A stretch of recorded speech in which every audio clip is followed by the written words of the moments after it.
यहाँ दो तरह के तथ्य हैं। एक तो ऐसे हैं जिन्हें जान लिया जाए तो किया जा सकता है। जानना प्रथम है और करना द्वितीय। जानना पहले है और करना पीछे है। दूसरे तथ्य ऐसे हैं जिन्हें पहले कर लिया जाए तो ही जाना जा सकता है। यहाँ करना पहले है और जानना पीछे है। विज्ञान पहले तरह का है और आध्यात्म दूसरे तरह का। विज्ञान में पहले जानना जरूरी है तभी कोई प्रयोग किया जा सकता है। आध्यात्म में पहले करना जरूरी है तब जाना जा सकता है। विज्ञान में ज्ञान प्रथम और कर्म पीछे है और आध्यात्म में कर्म प्रथम और ज्ञान पीछे है। विज्ञान बाहिर यात्रा है बाहर के जगत के लिए। आध्यात्म अंतर यात्रा है अंदर के जगत के लिए, जहां करना पहले है और जानना पीछे। करने से ही जानने की समझ विकसित हो सकती है। आप करेंगे तो ही जान सकेंगे। अगर आप ये सोचो कि आप पहले जान लोगे फिर ही करोगे तो आप जान ही नहीं पाओगे। कुछ है जो कि करने के पहले जाना ही नहीं जा सकता। जीवन में जो भी गहरा है भीतर है उसे करने से ही जाना जा सकता है। जैसे प्रेम है, प्रार्थना है, ध्यान है, परमात्मा है। इन्हें हम करेंगे तो ही जान पाएंगे। इन्हें हम जानने की कोशिश में पड़ेंगे तो जान तो पाएंगे ही नहीं, और कोशिश में उस सत्य को भी गवा देंगे जो कर सकते थे, जान सकते थे। यहाँ पे करना ही जानना है। ध्यान के चार फेजेस हैं और इन फेजेस से रिलेटेड जो भी सवाल आपके अंदर आए वो अगर करने से सवाल उठे तो शायद हल हो जाएंगे। यहाँ पे कोई भी बौद्धिक और तार्किक सवाल हो ही नहीं सकता। ये कोई फिलॉसफी नहीं है ध्यान। ये एक प्रयोग है, एक एक्सपेरिमेंट है। यहाँ करने से ही योगशाला में प्रवेश मिलता है।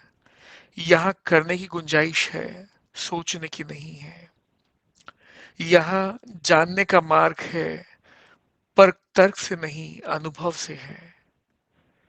यहाँ किताब या शास्त्र आपका काम कर ही नहीं सकता। ध्यान के चार चरण हैं, 10-10 मिनट के चार चरण। पहला, आमंत्रण या नियंत्रण उस ईश्वर की शक्ति के लिए। दूसरा, रेचन, भीतर के कचरे को या गार्बेज को निकालने के लिए। तीसरा, जिज्ञासा या इंक्वायरी, अपने अंदर प्रश्न उठाने के लिए कि मैं कौन हूं। तीसरा, परिणाम का इंतजार, अवेटिंग, जो भी हमने पहले 3 फेजेस में किया, पहले 3 चरणों में किया, उसके परिणाम का इंतजार। पहले फेज में, पहले चरण में हम 10 मिनट भस्त्रिका प्राणायाम करते हैं, मैक्सिमम तीव्रता से, पूरी तीव्रता से। जितनी अव्यवस्थित सांस होगी उतनी ही आपकी रूटीन की चित्त की अवस्था उसको तोड़ने के लिए सहयोग मिलेगा। जैसे आप रोज सांस लेते हो वैसे ही अगर सांस ली तो आपके चित्त की व्यवस्था को बदलने का कोई उपाय नहीं है। आपकी सांस को बदलना ही पड़ेगा, तभी आपके चित्त की परिवर्तन की स्थिति पैदा हो पाएगी। तीव्रता, तीव्रता पे ही ध्यान रखना है और इतनी जोर से सांस लेनी है कि आप भूल ही जाए कि और कुछ भी बचा है। सिर्फ आप रह जाए और श्वास रह जाए। सारी शक्ति लगा देनी है यहाँ पर। इसके 3 परिणाम होंगे। पहला, आपको शरीर का बोध मिट जाएगा और प्राण का बोध रह जाएगा। ये भीतर की यात्रा का पहला पड़ाव, पहला माइलस्टोन होगा। दूसरा, आपके शरीर में एक विद्युत दौड़ने लगेगी। बॉडी इलेक्ट्रिसिटी दौड़ने लगेगी, सारे शरीर में एक गुंजन होने लगेगा और उस विद्युत के गुंजन से सारे शरीर में कंपन होने लगेगा। शरीर में विद्युत का गुंजन अत्यंत जरूरी है। इसके बिना यात्रा शुरू ही नहीं हो सकती। हमारे पास जितनी शक्ति है वो पूरी की पूरी जाग जाए तभी छलांग लग पाएगी।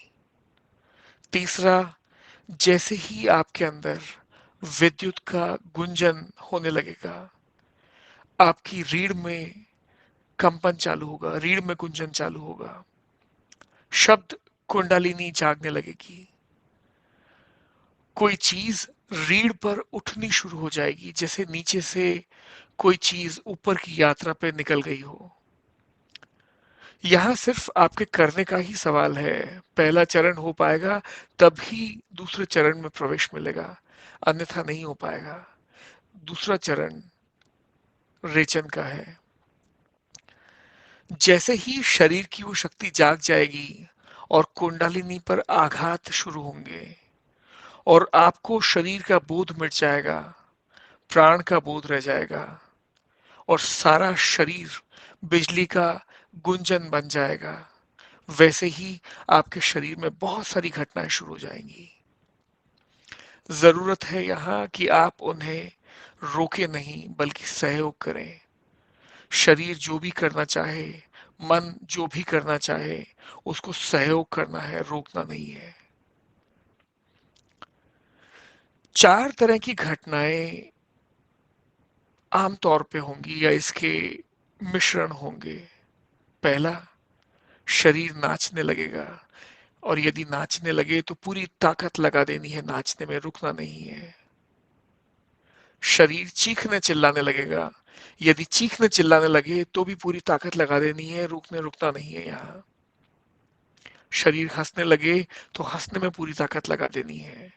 शरीर रोने लगे यदि, तो रोने में पूरी ताकत लगा देनी है, रुकना नहीं है।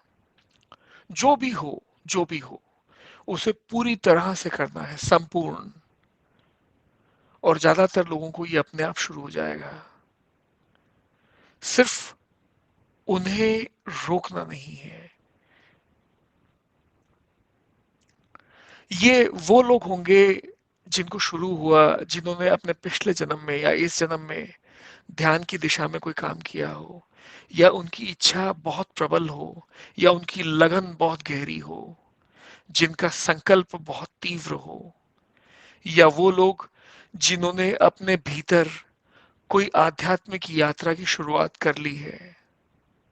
जो रह जाएंगे वो लोग होंगे जो सदा ही सप्रेसिव रहे हैं, जिन्होंने ना कभी खुल के हंसा है, ना कभी खुल के रोया है, न पूरी शक्ति से प्रेम किया है, जिन्होंने कभी कोई चीज पूर्णता से की ही नहीं, सब रोक रोक कर किया है।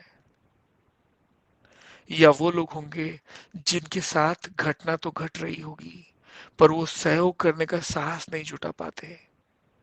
इन्होंने दुनिया के तमाम सारी चीजें उसी वक्त पे याद आती है इनको जब कोई जरूरी घटना इनके साथ घट रही हो। पर इन्होंने भी अगर लगातार प्रयास किया तो धीरे धीरे होने लगेगा और एक बार वो धारा टूट जाए, झरना फूट जाए तो फिर बहना चालू हो जाएगा। तीसरा चरण, जब रोना, नाचना, हंसना, गाना जोर से हो जाएगा तो आप हल्के हो जाओगे। मन से जैसे एक बोझ उतर जाएगा और आपको ये समझ आने लगेगा कि शरीर और आप अलग अलग हो। वो जो आइडेंटिटी है वो टूट जाएगी। शरीर रोता, नाचता, हंसता, गाता मालूम पड़ेगा और आप साक्षी भाव से देखते हुए होंगे। यहां पूछना है अपने भीतर कि मैं कौन हूं। पर ये इतनी जोर से पूछना पड़ेगा कि सारे प्राण जैसे दांव पे लगा दिए हो। अगर आप साधारण भाषा में पूछोगे तो उत्तर नहीं आएगा। ऐसे जैसे सारे प्राण दांव पे लगे हो, जैसे किसी के घर में आग लगी हो और वो पूछ रहा हो कि पानी कहाँ है, कोई मर रहा हो और वो पूछे कि जीवन कहाँ है। इतनी तीव्रता से पूछना है। और इसके तीन परिणाम होंगे। एक, आपको ये पता चलेगा कि मुझे पता ही नहीं कि मैं कौन हूं। आपके सीखे हुए का यहां कोई मूल्य नहीं है। आपको ये एहसास होगा कि मैं अज्ञानी हूं, और ये शुभ लक्षण है। अज्ञान के बोध का लक्षण ज्ञान के मंदिर की पहली सीढ़ी है। दूसरा, आपको ये पता चलना शुरू होगा कि शरीर तो मैं हूं ही नहीं, मन तो मैं हूं ही नहीं, विचार तो मैं हूं ही नहीं। आपको ये पता चलेगा कि क्या मैं नहीं हूं। तीसरे चरण में यह प्रतिध्वनि हो कि आप कौन हो। यहां आपको अपना ज्ञान नहीं लगाना है। अगर शब्दों में आए तो समझना कि आपका अपना ही ज्ञान लगा है। यहां आपको ये याद नहीं करना कि अहम ब्रह्मास्मि, मैं ही ब्रह्म हूं। यहां सही उत्तर सिर्फ आपके अनुभव में आएगा, सिर्फ आपके एक्सपीरियंस में आएगा। उस बोध को, उस प्रज्ञा को सिर्फ अनुभव किया जा सकता है, सिर्फ एक्सपीरियंस किया जा सकता है। चौथा चरण प्रतीक है। यहां आपको कुछ नहीं करना है। जो जैसे हो वैसे ही रहना है। ध्यान की गहराई जो है वो चौथे चरण में आएगी। बस वैसे ही रहकर उस ईश्वर का अनुभव करना है। नमस्ते।